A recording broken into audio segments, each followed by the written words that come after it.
Mon fils et ma belle-fille sont partis en vacances et m'ont laissé pour m'occuper de sa mère. Ils ont dit qu'elle était dans le coma après un accident. Dès qu'ils ont franchi la porte de la maison, elle a ouvert les yeux, a saisi mon poignet et a murmuré quelque chose qui a glacé tout mon corps. Bonjour à tous, je m'appelle Simone. J'ai 67 ans et je vais vous raconter l'histoire la plus terrifiante de ma vie. Avant de commencer, je vous demande gentiment de vous abonner à la chaîne, de liker cette vidéo et de commenter d'où vous nous écoutez. Merci du fond du cœur. La pluie fine d'octobre frappait les fenêtres de l'appartement à Montmartre. J'observais mon fils Julien et ma belle-fille Camille charger leurs valises dans la voiture. L'appartement sentait les médicaments et la lavande. Dans le salon, Marguerite, la mère de Camille, gisait immobile dans un lit médicalisé. Je me tenais près de la porte, ajustant mon châle gris. Mes articulations me faisaient mal, comme toujours quand il pleut. 67 ans, ça se ressent dans les os. « Maman, ce ne sont que 10 jours en Corse », dit Julien en ajustant son écharpe. « Elle ne va pas se réveiller.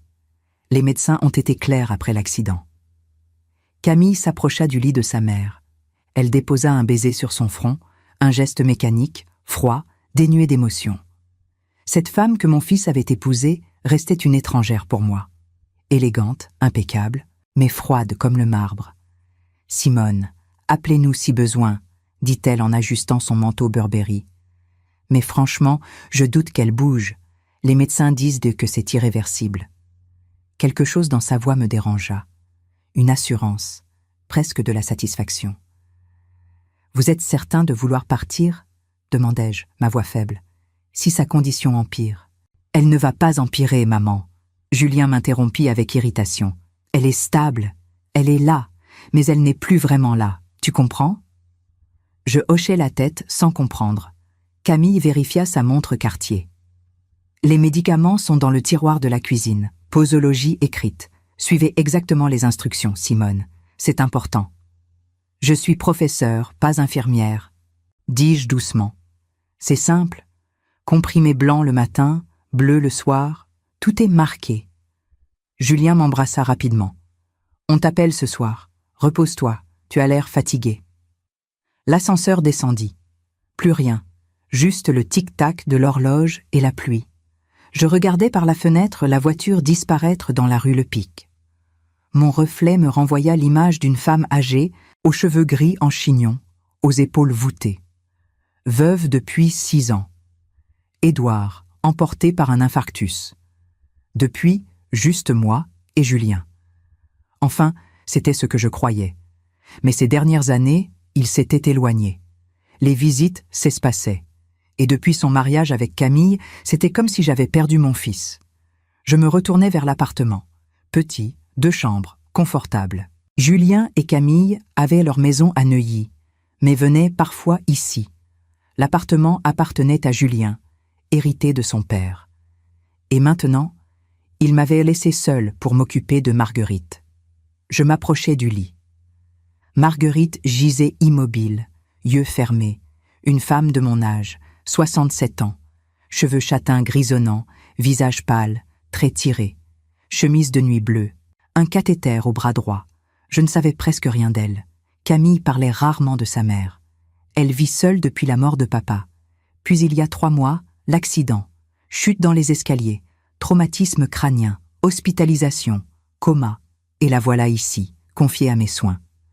Je m'assis sur la chaise, fatiguée. Mes jambes me faisaient mal. Je regardais cette femme inconsciente, me demandant quelle vie elle avait vécue. « Je suis désolée, Marguerite, » murmurai-je. « Je ne sais pas comment m'occuper de vous, mais je ferai de mon mieux. » Silence, la pluie, le tic-tac. Puis quelque chose changea, un mouvement, subtil. Les doigts de Marguerite tremblèrent. Je me penchai. « Marguerite ?» Ses paupières se contractèrent. 1 fois, 2 fois. Puis lentement, ses yeux s'ouvrirent, bleus, clairs, complètement conscients. Je reculai, renversant presque la chaise. Mon Dieu! Ses yeux me fixèrent avec intensité. Sa main droite agrippa mon poignet avec une force surprenante. Elle m'attira vers elle. Ses lèvres bougèrent. Un souffle rauque sortit. « Simone. » Sa voix était cassée. « Écoutez-moi. » Mon cœur cognait. « Marguerite, vous êtes réveillée. Je dois appeler Julien. »« Non !» Sa poigne se resserra, douloureuse, ses yeux terrifiés. « Ne les appelez pas. Surtout pas. Mais vous êtes consciente. C'est un miracle. » Elle secoua la tête, larmes coulant. « Ce n'est pas un miracle, Simone. Je ne suis pas dans le coma. Je ne l'ai jamais été. Je fais semblant. Parce que j'ai découvert quelque chose de terrible.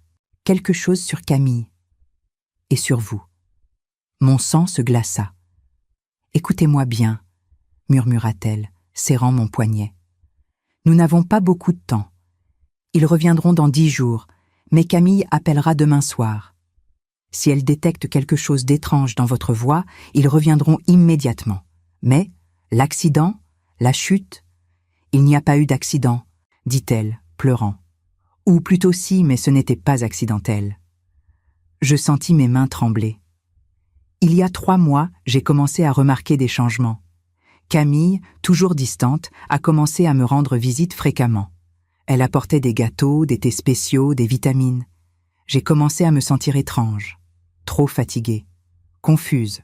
J'oubliais des choses. Mon médecin disait que c'était normal pour l'âge, mais je savais que non. Sa voix tremblait. Chaque mot semblait lui coûter. Un après-midi, je me suis réveillée par terre dans ma cuisine. Je ne me souvenais pas d'être tombée. Camille m'a trouvée, a appelé l'ambulance, a joué la fille inquiète. À l'hôpital, chute accidentelle, début de démence possible. Mon Dieu! Camille a insisté pour me ramener chez elle. « Tu ne peux pas rester seule, maman. » Mais au lieu de m'emmener à Neuilly, elle m'a amenée ici. Marguerite toussa, épuisée. On m'a installée dans ce lit, infirmière le jour. Camille supervisait tous les médicaments. Pour ma récupération, disait-elle. Mais j'ai remarqué, la somnolence augmentait après les médicaments. Les heures lucides diminuaient. Elle me regarda intensément. Alors j'ai décidé de faire semblant, cracher les comprimés quand possible, cacher ma conscience. Et ça a marché. Ils ont commencé à parler librement près de moi, pensant que je n'entendais rien. Mon cœur battait à tout rompre. « Qu'ont-ils dit ?» demandai-je, ma voix à peine audible. Marguerite hésita, ses yeux se remplissant de larmes. « Il y a quelque chose que vous devez savoir d'abord, Simone, sur moi et sur la vraie raison de tout ceci. » Les mots de Marguerite résonnaient dans ma tête comme des cloches d'alarme. Je restais figée, ma main toujours prisonnière de sa poigne ferme. « Je ne suis pas juste une veuve ordinaire, » murmura-t-elle, ses yeux bleus fixés sur moi. Mon mari, Henri Dubois, n'était pas qu'un simple homme d'affaires. Il était héritier d'une famille avec des propriétés historiques en Provence et à Paris. Elle toussa légèrement avant de continuer. Quand Henri est mort, il y a 5 ans, il m'a tout laissé. 680 000 € en compte bancaire, plus des biens immobiliers évalués à 2 300 000 €. Je sentis ma bouche s'assécher. Une telle somme. Camille a toujours su, mais elle n'a jamais montré d'intérêt. Jusqu'à il y a 1 an. Marguerite s'arrêta, rassemblant ses forces. Il y a 1 an, j'ai décidé de faire mon testament. Je voulais laisser la moitié à Camille, l'autre moitié aux instituts de recherche médicale en mémoire d'Henri. Je l'ai dit à Camille. Elle a souri, a dit que c'était magnifique. 2 semaines plus tard, les visites fréquentes ont commencé. Les thés, les vitamines. Mon estomac se noua. « Mais attendez, » dis-je, la voix tremblante. « Et moi, qu'est-ce que cela a à voir avec moi ?» Marguerite serra ma main plus fort. « Vous aussi, vous avez quelque chose, Simone. Quelque chose qu'ils veulent. » Le sang quitta mon visage. Il y a 3 semaines. Tard le soir, j'ai entendu Camille et Julien parler. Ils pensaient que j'étais profondément endormie. Camille disait « Quand elle partira, tout me revient. Mais il faut résoudre le problème de Simone. Elle pourrait contester après. » Ma respiration devint difficile. « Quel problème ?» a demandé Julien. « La maison en Provence, Julien.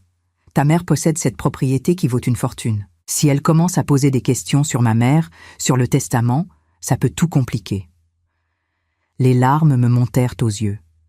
La maison. La belle maison qu'Édouard et moi avions achetée il y a 30 ans. Notre refuge. Nos souvenirs. « Il y a plus, » continua Marguerite, sa voix de plus en plus faible. « Il planifie quelque chose. Je n'ai pas entendu tous les détails, mais ça vous concerne. Simone, ils vous ont laissé ici pour me surveiller. Et après? Après quoi? Demandai-je, sachant que je ne voulais pas entendre la réponse. Je ne sais pas exactement, mais j'ai entendu Camille dire « La négligence est facile à prouver chez les femmes de son âge. Surtout s'il m'arrive quelque chose. Quelque chose qui semble naturel. » Je me levai brusquement, la tête qui tournait. Marchai jusqu'à la fenêtre. La pluie continuait. Paris gris, froid, indifférent, mon propre fils, mon Julien, planifiant. Quoi exactement? Simone, la voix de Marguerite me rappela. Il y a autre chose. Quelque chose que j'ai découvert quelques jours avant de commencer à faire semblant. Quelque chose dans les médicaments que Camille me donnait. Ce ne sont pas que des sédatifs. Je me retournai. Que voulez-vous dire? Dans la table de nuit, tiroir du bas, il y a un petit flacon transparent. Je l'ai pris dans le sac de Camille il y a des semaines. Je ne sais pas ce que c'est. Pas d'étiquette, mais c'est ce qu'elle ajoute au comprimé. D'une main tremblante, j'ouvris le tiroir. Là, au fond, un petit flacon de verre transparent avec un liquide cristallin. Aucune étiquette, aucune identification. « Qu'est-ce que c'est » demandai-je, tenant le flacon à la lumière. Je ne sais pas, mais je suis certaine que ce n'est pas un médicament légal. Vous devez découvrir, Simone, avant qu'il ne revienne. Si vous appréciez cette histoire, n'oubliez pas de commenter d'où vous nous écoutez et de liker la vidéo. Cela m'encourage vraiment à continuer. Je regardais le flacon, puis Marguerite, puis de nouveau le flacon. Mon esprit fonctionnait à toute vitesse. Que faire? Appeler la police sans preuve concrète? Dénoncer mon propre fils sur des soupçons? Marguerite, dis-je lentement, si tout ce que vous dites est vrai, nous devons agir avec prudence, intelligemment. Elle hocha la tête faiblement. Je sais. C'est pourquoi j'ai attendu. J'ai fait semblant pendant des semaines, écoutant, observant, rassemblant des informations dans ma tête. Mais seule, je ne pouvais rien faire. J'avais besoin d'une alliée. Et vous pensez que je suis cette alliée? Vous êtes la seule, Simone. Nous sommes toutes les deux dans leur ligne de mire. Toutes les deux des obstacles à éliminer.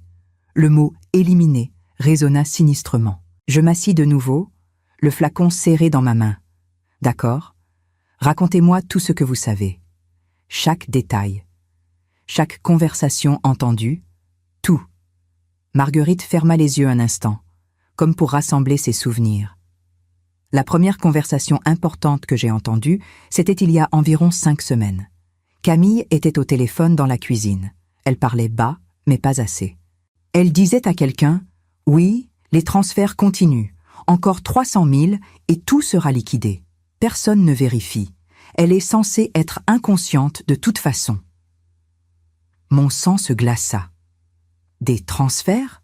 De votre argent? » Oui, j'en suis certaine. Mon argent disparaît pendant que je suis censée être dans le coma. Mais comment? Ils ont besoin de votre signature, de procuration. Marguerite eut un rire amer. Vous pensez que ça les arrête? La falsification, Simone, ce n'est pas si difficile de nos jours. J'avalai difficilement. Et moi? Qu'ont-ils dit exactement à mon sujet? Il y a 2 semaines, j'ai entendu Julien et Camille discuter dans la chambre. Camille disait « Ta mère doit rester ici avec ma mère jusqu'à la fin. Quand maman partira, si Simone pose des questions, nous dirons que c'était sous sa surveillance. Négligence médicale. À son âge, qui la croira? » Les larmes coulèrent sur mes joues. Mon fils, mon petit garçon que j'avais élevé seul après la mort d'Édouard. Le garçon que j'avais aimé plus que ma propre vie. « Et après ?» demandai-je, la voix brisée. Marguerite me regarda avec une tristesse infinie. Camille a dit « Après, ta mère aura un accident. Les personnes âgées tombent tout le temps, glissent dans la baignoire, tombent dans les escaliers. Personne ne questionne, et la maison en Provence devient tienne. » Je portais ma main à ma bouche pour étouffer un sanglot. « Je suis désolée, Simone, » murmura Marguerite. « Je sais à quel point c'est douloureux, ma propre fille, votre propre fils. Comment en sommes-nous arrivés là? » Nous restâmes silencieuses un moment, 2 femmes de 67 ans, trahies par ceux qu'elles avaient mis au monde. Puis quelque chose changea en moi. La douleur se transforma en quelque chose d'autre, de la colère, de la détermination. Non, dis-je fermement, essuyant mes larmes. Non, ils ne gagneront pas. Ni vous ni moi n'allons devenir leurs victimes. Marguerite me regarda avec un mélange d'espoir et de peur. Que proposez-vous ? Je serrai le flacon dans ma main. D'abord, nous devons découvrir ce qu'il y a là-dedans. Ensuite, nous rassemblons des preuves, toutes les preuves possibles, et nous les arrêtons. Mais comment ? Nous sommes 2 vieilles femmes seules ? Non, la coupai-je. Nous sommes 2 femmes intelligentes, expérimentées, qui ont survécu à bien pire dans nos vies. Et nous ne sommes pas seules. J'ai des amis, des contacts. Je pensais à Lucienne, mon amie pharmacienne à la retraite, à Pauline, l'avocate qui m'avait aidée lors de la succession d'Édouard. Mais nous devons être prudentes, continuai-je, extrêmement prudentes. Camille va appeler demain soir. Je dois paraître normale, fatiguée peut-être, mais normale, et vous devez continuer à faire semblant. Marguerite hocha la tête. D'accord, mais Simone, ils ont prévu de partir 10 jours. Ça nous laisse combien de temps ? Assez, dis-je avec une assurance que je ne ressentais pas vraiment. Ça nous laisse assez de temps. Je regardais l'horloge, 18 heures. La nuit tombait sur Paris. Reposez-vous maintenant, dis-je doucement à Marguerite. Économisez vos forces. Demain, je commence les recherches. Elle me serra la main une dernière fois. Merci, Simone. Merci de me croire. Nous allons nous sauver mutuellement, répondis-je. Ses yeux se refermèrent lentement, reprenant sa position de femme dans le coma. Je restais assise là, tenant le flacon mystérieux, écoutant la pluie. Mon fils voulait me voir disparaître. Ma belle-fille orchestrait tout, mais j'étais Simone Moreau, professeure pendant 40 ans, survivante, mère, et je n'allais pas mourir sans me battre. Le lendemain matin, je me réveillais avec un sentiment étrange, un mélange de peur et de détermination que je n'avais pas ressenti depuis des années. Le soleil perçait timidement à travers les nuages gris de Paris. J'avais à peine dormi, tournant et retournant dans mon esprit tout ce que Marguerite m'avait révélé. Je préparais mon café dans la petite cuisine, mes mains tremblant légèrement en tenant la tasse. Le flacon transparent était posé sur la table devant moi. Je l'avais observé une bonne partie de la nuit, ce petit objet qui contenait peut-être la clé de tout. Marguerite dormait dans le salon, ou plutôt faisait semblant de dormir. Je devais m'habituer à cette idée. Elle était consciente, elle écoutait, elle observait. Nous étions maintenant des complices dans cette mascarade terrifiante. À 9 heures, mon téléphone sonna. Mon cœur bondit. C'était Julien. « Bonjour maman ». Sa voix était détendue, presque joyeuse. Comment ça s'est passé la nuit ? Je respirais profondément, forçant ma voix à rester normale. « Bien, mon chéri. Tout est calme. Marguerite n'a pas bougé. »« Parfait. Tu as donné les médicaments ce matin ?» Je regardais le tiroir où se trouvaient les comprimés que je n'avais pas touchés. « Oui, bien sûr, comme indiqué. »« Bon, écoute, on profite vraiment de la Corse. L'hôtel est magnifique. Camille te passe. » Un bref silence, puis la voix de ma belle-fille, claire et contrôlée. « Simone, tout va bien ? Vous n'avez pas l'air trop fatiguée ? » « Je vais bien, Camille. Ne vous inquiétez pas. Les comprimés blancs le matin, les bleus le soir, vous n'oubliez pas ? » ?»« Non, je n'oublie pas. »« Parfait. Je vous rappelle ce soir vers 21 heures. Passez une bonne journée, Simone. » Elle raccrocha. Je posai le téléphone, mes mains moites. Avais-je semblé normal ? Avait-elle détecté quelque chose dans ma voix ? Je me levai et marchai jusqu'au salon. Marguerite avait les yeux ouverts, me regardant. « Ils ont appelé ?» murmura-t-elle. « Oui, je crois que j'ai réussi à paraître normale. »« Bien, maintenant, vous devez agir vite. » J'acquiesçai. J'avais déjà un plan. Lucienne, mon amie pharmacienne, habitait dans le 15e arrondissement. Je devais la voir, lui faire analyser ce flacon. Mais je ne pouvais pas laisser Marguerite seule trop longtemps. Les voisins pourraient trouver étrange que je sorte alors que j'étais censée surveiller une femme dans le coma. « Je vais sortir quelques heures, » dis-je. « Je vais voir une amie qui peut nous aider. Vous serez seule, mais... »« Je serai bien, » me coupa Marguerite. « J'ai l'habitude maintenant. Faites ce que vous devez faire. » Je me changeai rapidement, enfilant un manteau beige et une écharpe. Je pris le flacon, l'enveloppai dans un mouchoir et le glissai dans mon sac à main. Avant de partir, je retournai vers Marguerite. « S'il se passe quoi que ce soit, si quelqu'un vient… » « Je serai inconsciente, » dit-elle avec un sourire triste. « Allez-y, Simone, le temps presse. » Je sortis de l'appartement, pris l'ascenseur, traversai le hall. Monsieur Beaumont, le concierge, me salua. « Bonjour, Madame Moreau. Vous sortez ?»« Juste quelques courses, » répondis-je en souriant. « Je reviens vite. » Dans la rue, je marchai rapidement vers le métro. Paris s'éveillait lentement ce mardi matin. Les cafés ouvraient, les gens pressés allèrent travailler. La vie normale, quotidienne. Pendant ce temps, je portais dans mon sac la preuve possible d'une tentative d'empoisonnement. Le trajet en métro me parut interminable. Ligne 2 jusqu'à Charles de Gaulle-Étoile, puis ligne 6 jusqu'à Pasteur. 25 minutes qui me semblèrent des heures. Lucienne habitait un petit appartement rue de Vaugirard. Je sonnai à l'interphone, le cœur battant. « Oui ?» Sa voix âgée mais claire. « Lucienne, c'est Simone. Je peux monter? C'est urgent. » Un silence. « Simone? Bien sûr, monte !» L'appartement de Lucienne sentait toujours le thé à la bergamote et les vieux livres. Mon amie m'attendait à la porte. Ses cheveux blancs tirés en arrière, ses lunettes sur le bout du nez. Elle avait 70 ans, mais son regard restait vif et perçant. « Simone, quelle surprise! Entre, entre, qu'est-ce qui t'amène ?» Je refermai la porte derrière moi et la suivis dans son petit salon encombré de plantes vertes et de livres de pharmacologie. « Lucienne, j'ai besoin de ton aide professionnelle. » Elle fronça les sourcils. « Assieds-toi. Qu'est-ce qui se passe ?» Je m'assis sur le canapé fleuri et sortis le flacon de mon sac. « J'ai besoin que tu analyses ça. » Discrètement. Lucienne prit le flacon, le retourna dans ses mains, l'examina à la lumière. Pas d'étiquette. Liquide clair, d'où vient-il? Je ne peux pas tout expliquer maintenant, mais c'est important. Très important. Peut-être même une question de vie ou de mort. Mon amie me regarda intensément. Nous nous connaissions depuis 35 ans. Elle savait que je n'étais pas du genre à exagérer. « D'accord, » dit-elle lentement. « J'ai un ami, Pierre, qui travaille dans un laboratoire d'analyse privé. Il me doit un service. Je peux lui demander de faire une analyse discrète. Mais ça prendra au moins 2 jours. » 2 jours. Je calculai rapidement. Nous étions mardi. Julien et Camille revenaient lundi suivant. Ça nous laissait 6 jours. 2 jours, c'est parfait, dis-je. Mais Lucienne, s'il te plaît, discrétion absolue. Tu me connais, pas un mot. Elle posa le flacon sur la table basse. Mais Simone, tu dois me dire, est-ce que tu es en danger?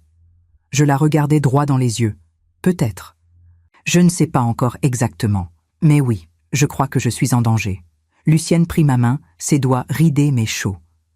Alors, tu dois faire attention, très attention. Et si tu as besoin de quoi que ce soit, tu m'appelles. D'accord? D'accord. Merci, Lucienne. Tu ne peux pas savoir à quel point c'est important. Je restai encore quelques minutes, buvant un thé qu'elle insista pour me préparer. Nous parlâmes de choses banales, mais mon esprit était ailleurs. Dans 2 jours, je saurais ce qu'il y avait dans ce flacon. Et alors, je pourrais commencer à construire un dossier. En rentrant, j'achetai du pain et du fromage pour donner du crédit à mon histoire de course. L'appartement était silencieux quand je revins. Marguerite était exactement comme je l'avais laissée, immobile, yeux fermés. « Marguerite ?» murmurai-je en m'approchant. Ses yeux s'ouvrirent. « Alors ?» Mon ami va faire analyser le flacon, 2 jours. Bien, et maintenant? Maintenant, je cherche d'autres preuves. Je passai l'après-midi à fouiller discrètement l'appartement. Je savais que c'était risqué, que Julien et Camille pourraient remarquer si je déplaçais des choses. Mais je n'avais pas le choix.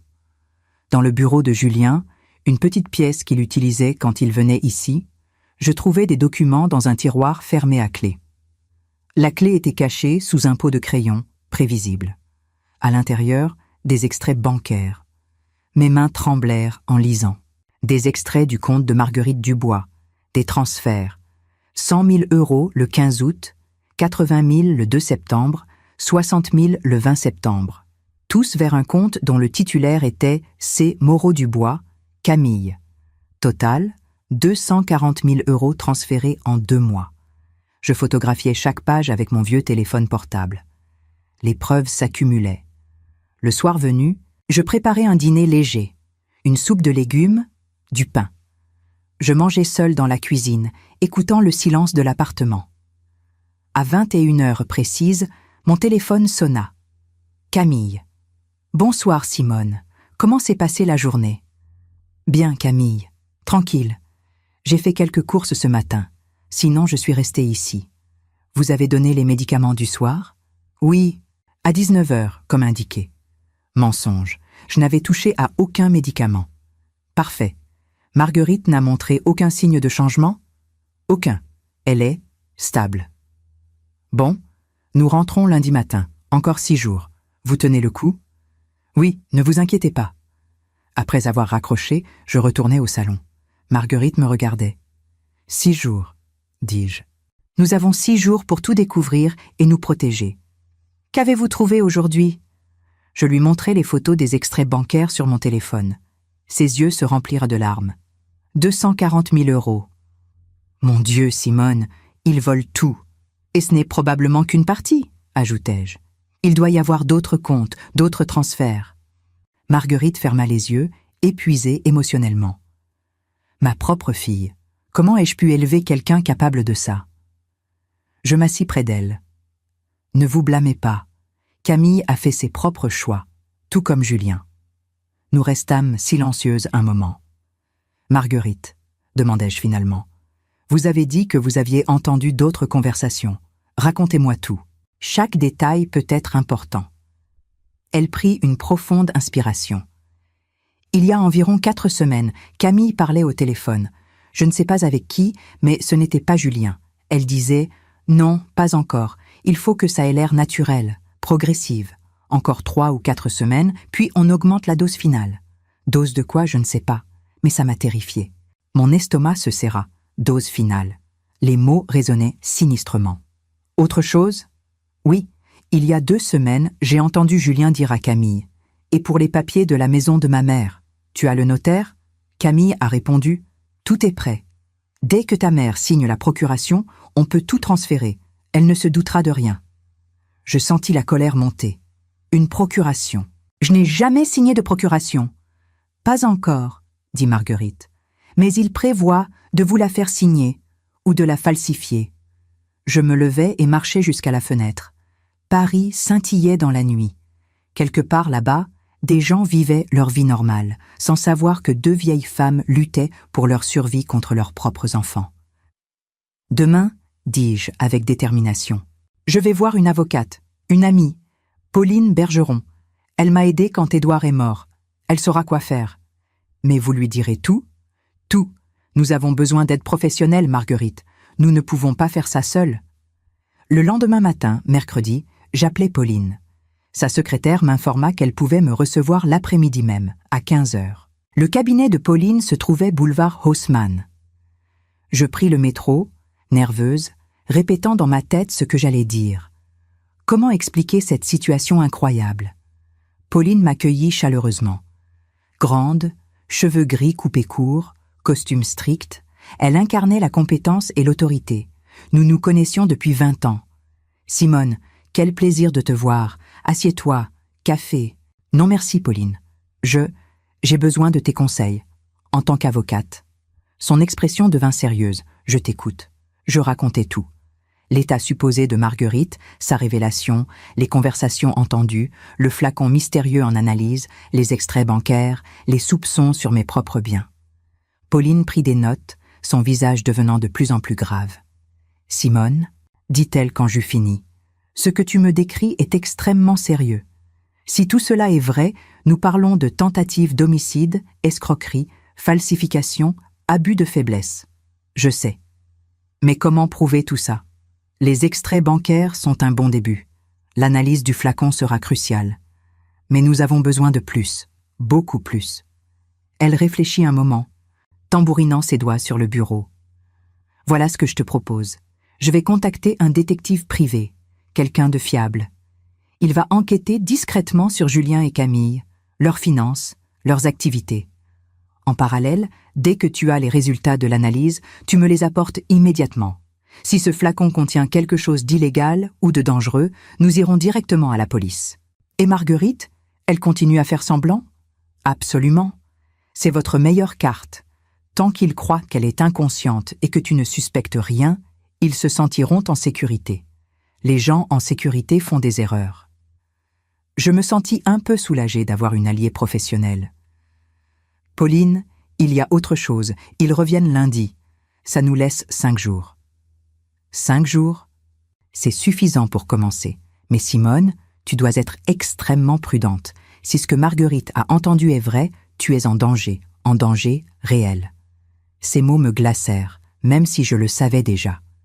Que dois-je faire? Continue à jouer ton rôle, réponds normalement à leurs appels, ne change rien à ton comportement, et surtout, ne te retrouve jamais seul avec eux quand ils reviendront. Comment ça? Quand ils rentreront lundi, invente une excuse. Un rendez-vous médical urgent. Une amie malade à visiter. Ne reste pas seul dans cet appartement avec eux, compris? J'acquiesçais, la gorge serrée. De retour à l'appartement, je racontais tout à Marguerite. Elle sembla soulagée elle aussi. Une avocate et un détective. Nous ne sommes plus seuls, Simone. Non, nous ne le sommes plus. Les 2 jours suivants passèrent dans une tension constante. Chaque appel de Julien ou Camille me mettait les nerfs à vif. Je devais paraître normale, fatiguée peut-être, mais pas suspicieuse. Jeudi soir, Camille appela comme d'habitude. « Simone, vous semblez essoufflée. Ça va ?» J'étais dans la salle de bain. J'ai couru pour répondre. « Ah, les médicaments. Donnez comme prévu. »« Bien. Plus que 4 jours et nous rentrons. Vous devez être fatiguée de cette surveillance. »« Un peu, oui, mais ça va. » Vendredi matin, Lucienne m'appela. « Simone, j'ai les résultats. Tu peux venir ?» Mon cœur s'emballa. « J'arrive. » 1 heure plus tard, j'étais assise dans son salon. Lucienne avait le visage grave. « Simone, ce que ton ami m'a donné. Tu sais ce que c'est ? » ?»« Non, dis-moi. » »« Du propofol, hautement concentré. » Je fronçai les sourcils. « Propofol ? C'est quoi ? » ?»« Un anesthésique puissant, utilisé en milieu hospitalier pour les chirurgies, la sédation profonde. En dose contrôlée, c'est sûr, mais administré continuellement hors cadre médical, en petites doses répétées. » Elle s'arrêta, cherchant ses mots. « Quoi ? Qu'est-ce que ça fait ? » Ça provoque une sédation profonde, une perte de conscience progressive, une dépression respiratoire. Et à long terme, administré comme ça. Les mots de Lucienne résonnaient dans ma tête comme un glas. À long terme, administré comme ça peut mener à un arrêt respiratoire, qui semblerait naturel, surtout chez une personne âgée déjà affaiblie. Ça ressemblerait à... Comme si la personne ne se réveillait simplement plus. Je sentis le monde basculer autour de moi. Mon Dieu! Simone, où as-tu trouvé ça? Comment quelqu'un peut obtenir du propofol? Illégalement, marché noir, ou... Je pensais à Camille. Si on a accès à des fournisseurs hospitaliers, c'est contrôlé, mais pas impossible. Lucienne me regarda avec inquiétude. Camille travaille en administration hospitalière, n'est-ce pas? J'acquiesçais, incapable de parler. Simone, si quelqu'un utilise ça sur Marguerite, c'est une tentative d'homicide, pure et simple. Il faut aller à la police, maintenant. Je sais, j'ai une avocate, je vais la voir immédiatement. Lucienne me donna un document officiel du laboratoire confirmant l'analyse. Je le glissai dans mon sac avec des mains tremblantes. Fais attention, Simone, si ces gens sont capables de ça. Je sais. Merci, Lucienne. Pour tout. Je me précipitai au cabinet de Pauline. Elle reçut le rapport d'analyse avec gravité. C'est suffisant, dit-elle après l'avoir lu. Avec les extraits bancaires et ce rapport, nous avons assez pour une enquête préliminaire. Je contacte la police judiciaire aujourd'hui même. Mais attendez, l'interrompis-je. S'ils apprennent qu'on enquête, ils pourraient accélérer leur plan ou fuir. Pauline réfléchit. Tu as raison. Voici ce que je propose. On prépare tout en silence. Mon détective continue son enquête. Lundi, quand ils reviendront, tu ne seras pas là. Tu viendras directement ici. À ce moment-là, nous aurons rassemblé assez de preuves pour les coincer. Et Marguerite ? Elle continue à faire semblant jusqu'à lundi. Ensuite, nous la sortons de là et portons plainte. Le plan me semblait risqué, mais c'était notre meilleure option. Le week-end passa dans une angoisse insoutenable. Samedi, Julien appela. « Maman, tout va bien ?»« Oui, mon chéri, tout est calme. »« Tu as l'air stressé. » Mon cœur bondit. C'est juste la fatigue. M'occuper de Marguerite toute seule, c'est épuisant. Encore 2 jours. Dimanche soir, on rentre à Ajaccio. Lundi matin, on prend l'avion. On sera là vers midi. D'accord, bon voyage de retour. Après avoir raccroché, je m'effondrai sur le canapé. Marguerite me regarda avec inquiétude. « Simone, ça va ?» Il rentre lundi midi. Pauline dit que je dois partir avant leur arrivée. C'est la bonne décision. Mais moi, je reste ici ? Pauline va envoyer quelqu'un, un policier en civil. Il sera là lundi matin, caché, pour vous protéger jusqu'à ce qu'ils arrivent et se fassent arrêter. Marguerite ferma les yeux. Après toutes ces semaines de simulation, ça va enfin se terminer. Dimanche fut le jour le plus long. Je rangeais l'appartement, préparais mes affaires pour partir lundi matin tôt. Je prétextais à la concierge que j'avais un rendez-vous médical urgent et que des infirmiers viendraient s'occuper de Marguerite. Le soir, je m'assis une dernière fois près de Marguerite. « Vous êtes courageuse, » lui dis-je, « plus courageuse que je ne l'aurais été. Nous sommes toutes les deux courageuses, Simone. Nous avons survécu à tant de choses dans nos vies. Nous survivrons à ça aussi. Demain, quand ils arriveront et qu'ils verront la police, que pensez-vous qu'ils feront ? Ils nieront, ils accuseront, ils mentiront. Mais les preuves parleront. » Je passais ma dernière nuit dans l'appartement sans dormir, écoutant chaque bruit, sursautant au moindre craquement. Lundi matin, à 7 heures, on sonna à la porte. C'était l'inspecteur Moreau, envoyé par Pauline. Jeune, discret, en civil. « Madame Moreau, je vais rester ici. Partez maintenant, nous nous occupons du reste. » Je regardai Marguerite une dernière fois. Nos yeux se croisèrent. Un message silencieux passa entre nous. « À bientôt, » murmurai-je. « À bientôt, Simone. Et merci. » Je quittai l'appartement avec mon sac, le cœur battant. Dans le hall, Monsieur Beaumont me salua. « Déjà debout, Madame Moreau ?»« Rendez-vous médical, » dis-je en souriant. « Des infirmiers viendront pour Madame Dubois. » Dans le métro vers le cabinet de Pauline, je ne cessais de regarder mon téléphone. Chaque minute semblait durer une éternité. À 11h30, Pauline reçut un appel. Ils viennent de se garer. Ils montent. Mon estomac se noie. Dans l'appartement de Montmartre, Julien et Camille franchissaient la porte, probablement fatigués de leur voyage, pensant retrouver leur mère docile et leur belle-mère inconsciente. À midi, le téléphone de Pauline sonna à nouveau. « Oui ? Bien. Parfait. Merci, inspecteur. » Elle raccrocha et me regarda. Ils sont arrêtés, tous les deux. Je restai figé, incapable de réagir. Les mots de Pauline résonnèrent dans ma tête sans que je puisse vraiment les comprendre. « Arrêté », répétai-je comme un automate. « Mon fils est arrêté. » Pauline contourna son bureau et posa sa main sur mon épaule. « Simone, je sais que c'est difficile, mais c'était nécessaire, ils auraient continué. » Les larmes montèrent, brûlantes, incontrôlables. Toutes ces années à élever Julien seul après la mort d'Édouard. Les sacrifices, les nuits blanches quand il était malade enfant, les années de dur labeur comme professeur pour lui payer des études. Et maintenant ? Que s'est-il passé exactement ? Demandai-je d'une voix étranglée. Pauline me tendit un verre d'eau. L'inspecteur Moreau était caché dans la chambre. Quand Julien et Camille sont entrés, ils ont d'abord vérifié que Marguerite était toujours inconsciente. Puis Camille a dit quelque chose comme « Parfait, encore une semaine et on augmente la dose finale. Elle ne se réveillera plus. » Julien a répondu « Et ma mère, quand est-ce qu'on règle ça ?» Camille a dit « Jeudi, accident dans les escaliers, rapide et efficace. » Je portais ma main à ma bouche. Jeudi, dans 3 jours, j'aurais dû mourir. L'inspecteur est sorti à ce moment-là avec son badge. Il y avait 2 autres policiers en bas. Ils les ont arrêtés sur place. Et Marguerite ? En route pour l'hôpital Charles-Foy. Examen médical complet, prélèvement sanguin pour analyse toxicologique officielle. Elle va bien, Simone. Vous l'avez sauvée. Nous nous sommes sauvés l'une l'autre, murmurai-je. Les jours suivants furent un tourbillon. Interrogatoires au commissariat où je dus raconter toute l'histoire. Marguerite, officiellement réveillée de son prétendu coma, donna son témoignage détaillé. Les analyses toxicologiques confirmèrent des niveaux dangereux de propofol dans son sang. L'enquête bancaire révéla encore plus. Camille avait transféré au total 340 000 € depuis les comptes de Marguerite. Des procurations avec des signatures falsifiées furent découvertes. Des documents préparés pour la vente de ma maison en Provence avec ma signature contrefaite. Le détective de Pauline découvrit que Camille avait des dettes de jeu considérables. 160 000 € dus à un casino privé à Deauville. C'était ça, le mobile. L'argent. Toujours l'argent. Julien, confronté aux preuves, essaya d'abord de tout nier.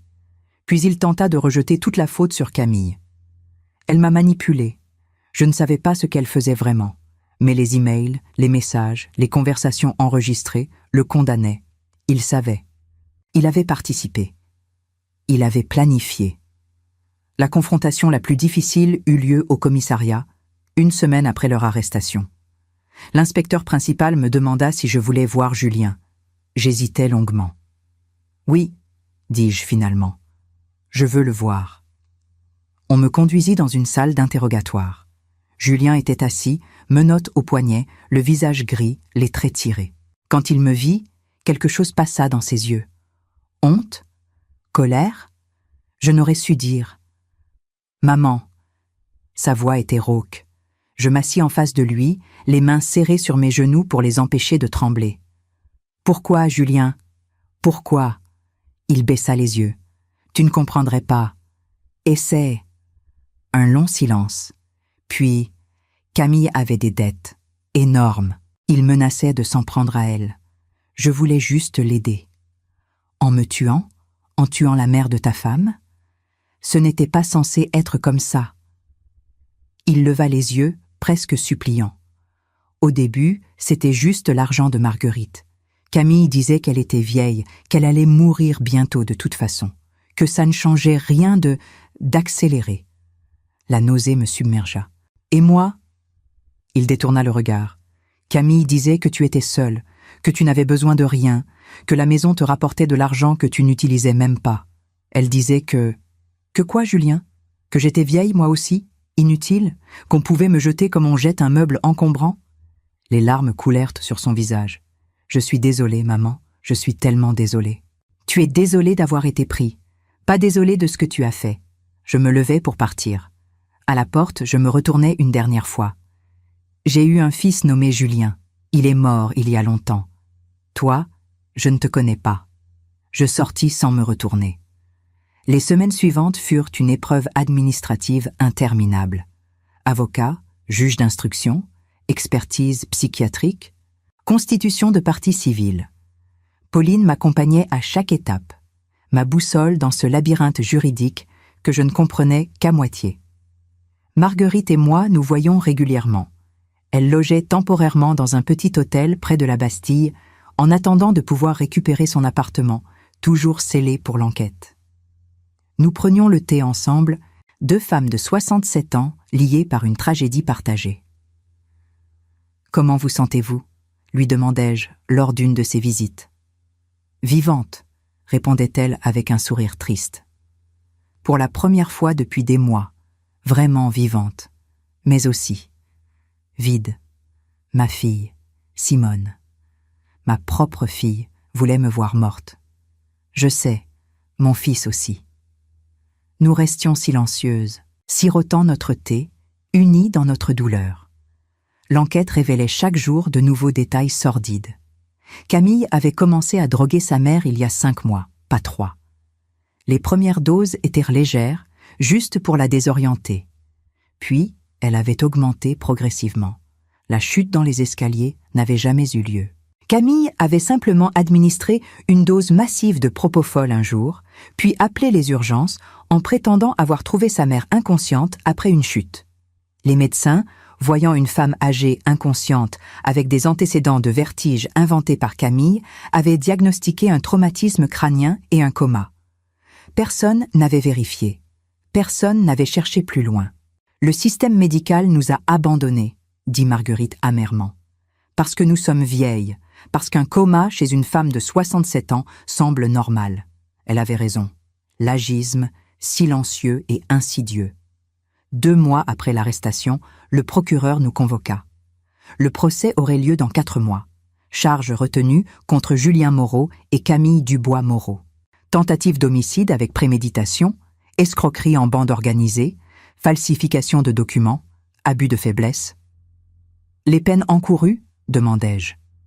15 à 20 ans de réclusion criminelle, répondit le procureur. 20 ans. Julien avait 42 ans.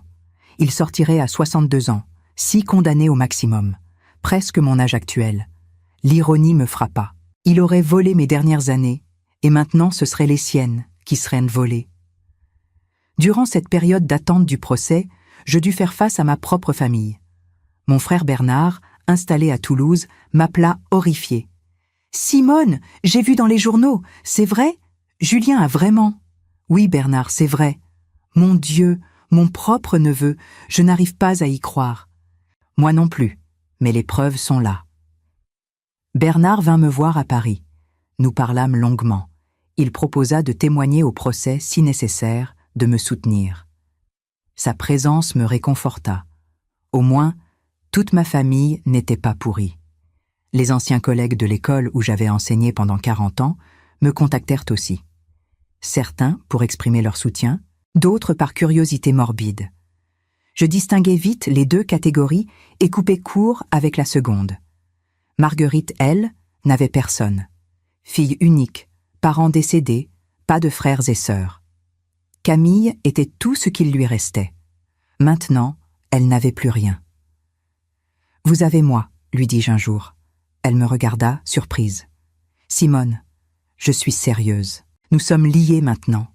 Pas par le sang, mais par quelque chose de plus fort. La survie. » Elle prit ma main, les larmes aux yeux. « Merci. » 3 mois avant le procès, l'avocat de Julien me contacta.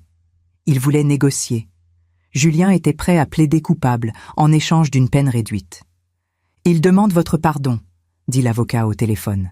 « Mon pardon ?» Je faillis rire. « Il veut que je pardonne ? Il est votre fils, Madame Moreau. Mon fils est mort. Celui qui est en prison est un étranger qui porte son nom. Il regrette sincèrement. Il regrette d'avoir été pris. Dites à votre client que je ne négocierai rien. La justice suivra son cours. » Je raccrochai, les mains tremblantes de colère. Pauline approuva ma décision. « Tu as le droit d'être inflexible, Simone. » Ils voulèrent te tuer. Camille, de son côté, tentait de rejeter toute la responsabilité sur Julien. Ses avocats construisaient une défense basée sur la manipulation et l'emprise psychologique. Elle était sous l'influence de son mari. Elle ne savait pas vraiment ce qu'elle faisait. Mais les enquêteurs découvrirent que c'était Camille qui avait obtenu le propofol via un contact dans un hôpital où elle avait travaillé. C'était elle qui avait falsifié les signatures. C'était elle qui avait tout orchestré. Julien était complice, actif, mais Camille était la cerveau. 1 mois avant le procès, je reçus une lettre de Julien, envoyée depuis la prison de Fresnes. « Maman, je sais que tu ne veux pas me parler. Je le comprends. Mais je t'en supplie, lis cette lettre jusqu'au bout. Je ne cherche pas d'excuses. Ce que j'ai fait est impardonnable. Je le sais. Chaque nuit, je me réveille en pensant à ce que nous avions prévu, à ce que j'allais te faire, ma propre mère. Camille m'a manipulée, c'est vrai, mais je me suis laissée manipuler. J'ai choisi l'argent plutôt que toi. J'ai choisi la facilité plutôt que la morale. Papa serait horrifié. Toi qui m'as élevée seule, qui as tout sacrifié pour moi, et voilà comment je t'ai remercié. Je ne demande pas ton pardon. Je ne le mérite pas. Mais je voulais que tu saches, je t'aime, maman. Je t'ai toujours aimée. Même quand j'étais aveuglée par la cupidité et la bêtise. Je vais payer pour mes crimes. C'est juste. Mais s'il te plaît, ne pense pas que tout ce que nous avons vécu ensemble était faux. Ces souvenirs d'enfance, ces moments heureux, ils étaient réels. Ton fils qui t'aimait, Julien. Je pliai la lettre et la glissai dans un tiroir. Je ne répondis pas. Le procès débuta un lundi matin de janvier, 6 mois après l'arrestation. Le palais de justice de Paris était imposant, froid, intimidant. Je marchais dans ces couloirs avec Marguerite, Pauline et Bernard. Nous formions un petit groupe silencieux, unis par l'appréhension. La salle d'audience se remplit rapidement. Journalistes, curieux, quelques anciens collègues venus me soutenir. Je m'assis au premier rang, Marguerite à ma droite, Bernard à ma gauche. Puis ils entrèrent. Julien et Camille, encadrés par des gendarmes. Julien portait un costume gris que je ne lui connaissais pas. Il avait maigri, vieilli. Nos regards se croisèrent une fraction de seconde. Je détournai les yeux. Camille, elle, gardait la tête haute, le visage fermé. Pas un regard vers sa mère. Le président du tribunal, un homme d'une 60aine d'années aux cheveux blancs, ouvrit la séance. L'affaire Moreau-Dubois. Tentative d'homicide, escroquerie en bande organisée, falsification. Les 3 jours de procès furent éprouvants. Témoignages, expertise, reconstitution. Je dus raconter mon histoire à la barre, face à ces centaines d'yeux. Ma voix tremblait, mais je tins bon. Marguerite témoigna ensuite, décrivant les semaines de simulation, la terreur de se savoir empoisonner lentement, l'impuissance. « Pourquoi n'avez-vous pas appelé la police dès le début ?» demanda l'avocat de Camille. « Parce que j'étais terrifiée, » répondit Marguerite calmement. « Ma fille me droguait. Si je révélais que j'étais consciente, elle aurait accéléré. Je serais morte avant que quiconque puisse m'aider. » Le toxicologue expert expliqua les effets du propofol. Administré ainsi, de manière répétée et non contrôlée, ça induit une dépression respiratoire progressive. La victime s'enfonce dans un coma de plus en plus profond, jusqu'à l'arrêt cardio-respiratoire. Ça aurait ressemblé à une mort naturelle chez une personne âgée. Combien de temps avant que Madame Dubois ne décède, si ça avait continué? 2, peut-être 3 semaines. Un murmure parcourut l'assistance. L'expert bancaire présenta les preuves des détournements. 340 000 €. Les procurations falsifiées. Les documents préparés pour vendre ma maison. L'accusé Camille Dubois a systématiquement vidé les comptes de sa mère sur une période de 5 mois. Les transferts étaient fractionnés pour ne pas éveiller de soupçons. Le 2e jour, les accusés témoignèrent. Camille monta à la barre, le visage de marbre.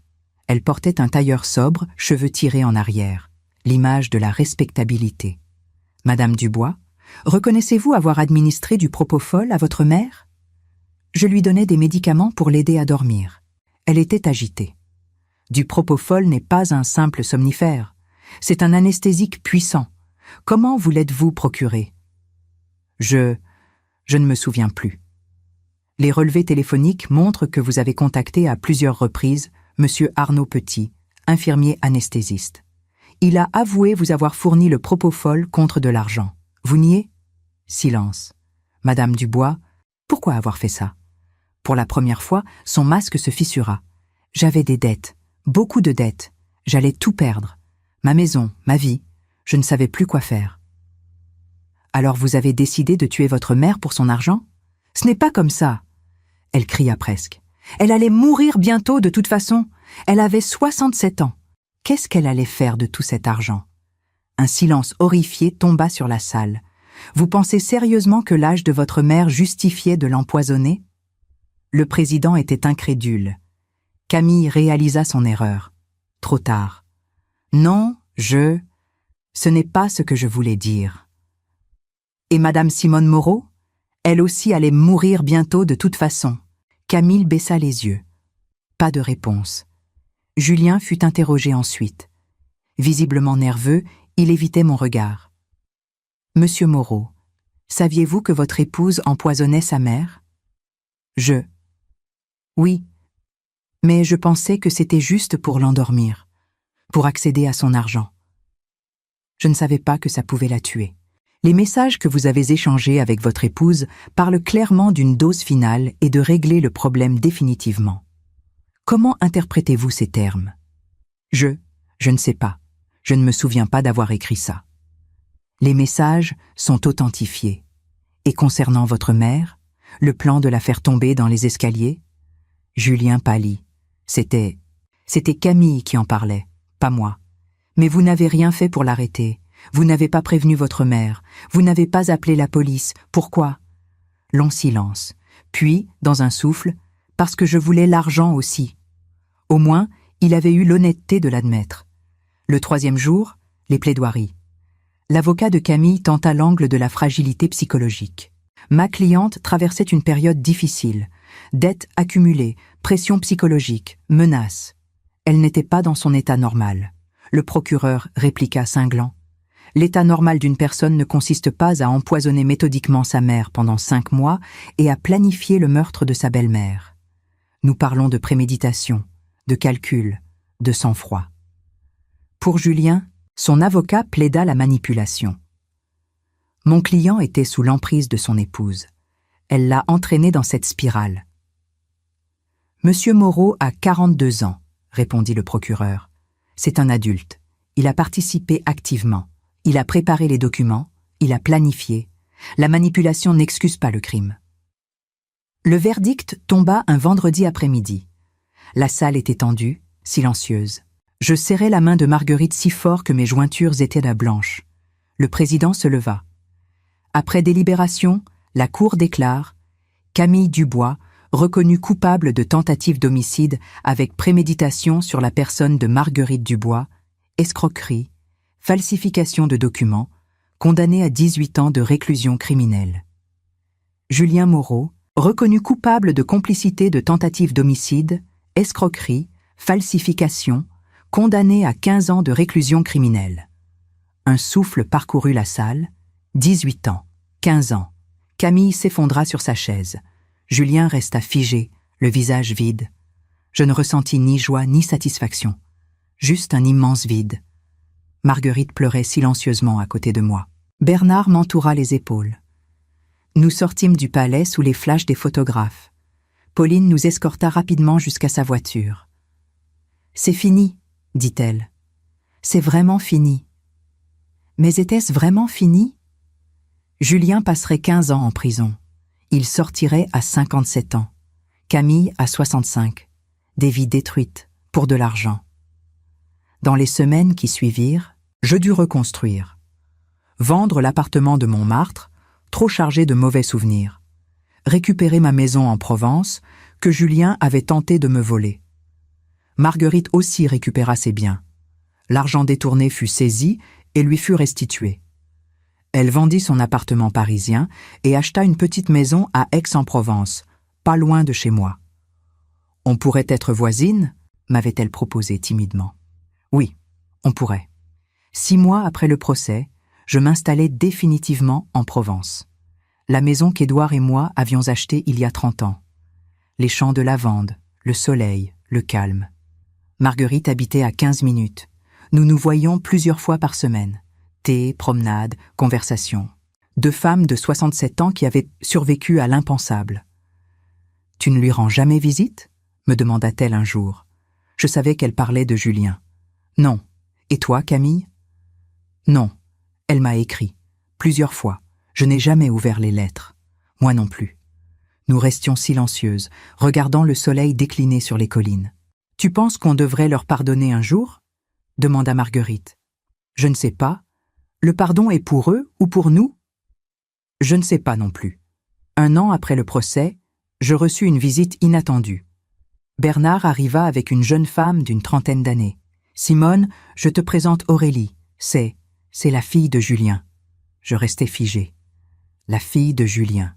D'une relation avant Camille. Elle a 32 ans. Elle vient de découvrir que Julien était son père grâce à un test ADN. Aurélie me regardait avec des yeux qui ressemblaient étrangement à ceux de Julien jeune. « Bonjour, Madame Moreau. Je sais que c'est étrange. J'ai appris pour le procès. J'ai lu les articles. Je voulais vous rencontrer. » J'invitai cette petite fille que je ne connaissais pas à entrer. Nous parlâmes longuement. Aurélie était professeure de mathématiques, mariée, 2 enfants. Elle n'avait jamais connu son père, élevé par sa mère seule. Quand j'ai découvert qui il était et ce qu'il avait fait, j'ai été horrifiée, dit-elle. Mais je voulais vous connaître. Vous êtes ma grand-mère. Des larmes montèrent à mes yeux. Une petite fille, 2 arrière-petits-enfants dont j'ignorais l'existence. « Tu as des photos ?» demandai-je. Elle me montra. Léa, 5 ans. Thomas, 3 ans. Magnifique. Je voudrais que vous les rencontriez, si vous voulez. Oui, murmurai-je. Oui, je veux. La semaine suivante, Aurélie revint avec ses enfants. Léa grimpa sur mes genoux, babillant sur son école. Thomas me montra fièrement ses jouets. Je regardais ces petits visages innocents et sentis quelque chose se briser en moi. Quelque chose qui était gelé depuis le procès. « Mamie Simone » cria Léa en riant. « Mamie ». Je n'avais jamais pensé qu'on m'appellerait ainsi un jour. Marguerite vint les rencontrer aussi. Les enfants l'adorèrent immédiatement. « Tu vois » dit-elle ce soir-là, alors que nous regardions les photos.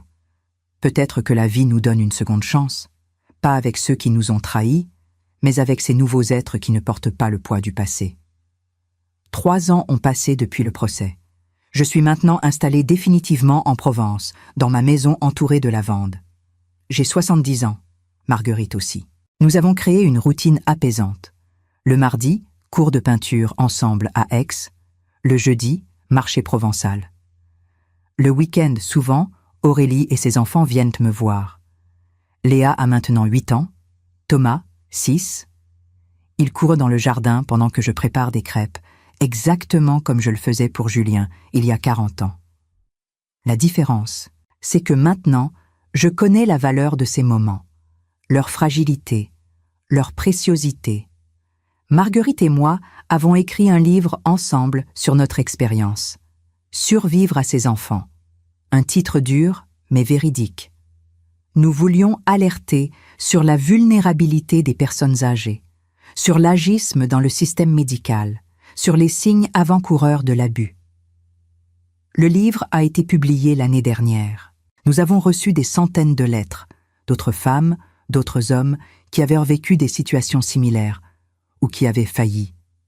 Une lettre en particulier m'a touchée, d'une femme de 65 ans dont la fille commençait à montrer des signes inquiétants.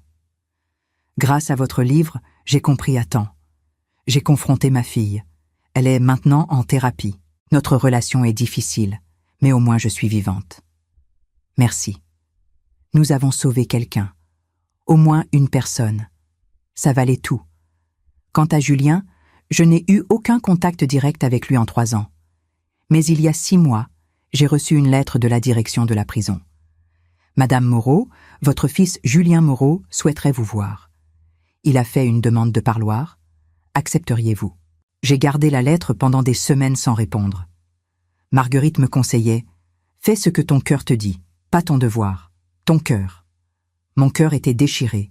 Une partie de moi voulait le voir, ce fils que j'avais aimé. L'autre partie se souvenait de ces mots. Quand est-ce qu'on règle ça? En parlant de me tuer.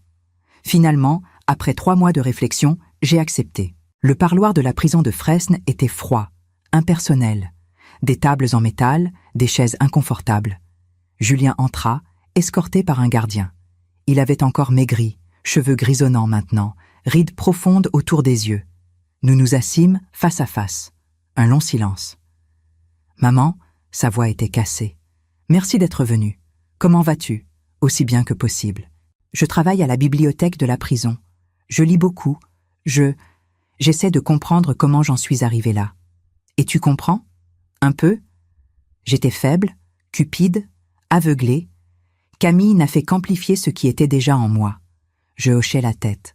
Au moins, il ne rejetait plus toute la faute. « J'ai appris pour Aurélie, dit-il, qu'elle t'a retrouvée. Oui, elle est merveilleuse. Ses enfants aussi. » Quelque chose passa dans ses yeux. Regret? Jalousie? J'aimerais les connaître un jour. Peut-être, quand ils seront assez grands pour comprendre. Nouveau silence. « Maman, je sais que je ne mérite rien de toi, mais je voulais te dire, chaque jour, je pense à ce que j'ai failli faire, à ce que je t'ai fait vivre, et je suis horrifiée par moi-même. » Est-ce suffisant? L'horreur? Non, rien n'est suffisant. Mais c'est tout ce que j'ai. Ça et le temps pour y réfléchir. Encore 12 ans. Je le regardais, cet homme qui était mon fils. 45 ans maintenant. La moitié de sa vie devant lui si on compte bien. 15 ans de prison. Puis quoi? Un retour à quoi? Tu vas t'en sortir, Julien. Tu vas purger ta peine. Tu vas sortir. Tu vas avoir une chance de reconstruire quelque chose. Marguerite et moi, on a failli ne pas avoir cette chance. Je sais. Est-ce que tu me demandes pardon? Il me regarda dans les yeux. Non, parce que je n'ai pas le droit. Le pardon, c'est quelque chose qu'on donne, pas quelque chose qu'on demande. et je ne mérite pas que tu me le donnes. Première chose intelligente qu'il disait. Peut-être qu'un jour, dis-je lentement, je pourrai te pardonner. Pas pour toi, pour moi, pour ne plus porter cette colère. Mais ce jour n'est pas aujourd'hui. Je comprends. Je me levai pour partir. À la porte, je me retournai. Au revoir, Julien. Au revoir, maman. Je ne sais pas si je retournerai le voir. Peut-être, peut-être pas. C'est mon choix maintenant, ma décision, mon pouvoir. En sortant de la prison, je respirais l'air frais de novembre. Paris était grise, mais belle. La vie continuait. Je pris le train de retour vers la Provence, vers ma maison, vers Marguerite qui m'attendait pour notre cours de peinture du lendemain, vers Aurélie qui amenait les enfants ce week-end, vers ma vie, celle que j'avais failli perdre, celle que j'avais sauvée. En arrivant chez moi, je trouvais Marguerite sur ma terrasse, un thé à la main, regardant le coucher de soleil sur les champs de lavande. « Alors » demanda-t-elle. « Alors, je l'ai vu. On a parlé. Ça reste compliqué. » « Ça restera toujours compliqué. » Je m'assis à côté d'elle.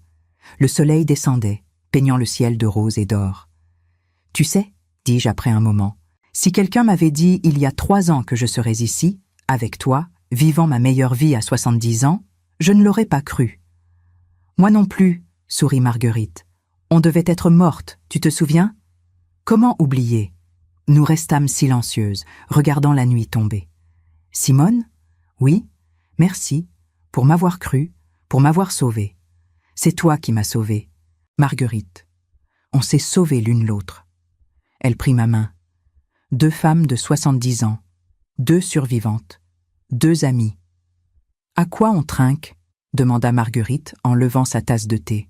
« À la vie, » répondis-je en levant la mienne.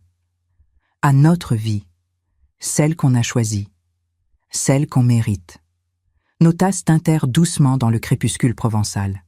La vie continuait, et nous aussi. Merci infiniment à tous ceux qui ont écouté cette histoire jusqu'au bout. N'oubliez pas de vous abonner, de liker et de prendre soin des personnes âgées autour de vous. Parfois, un simple coup de fil, une simple visite, peut sauver une vie.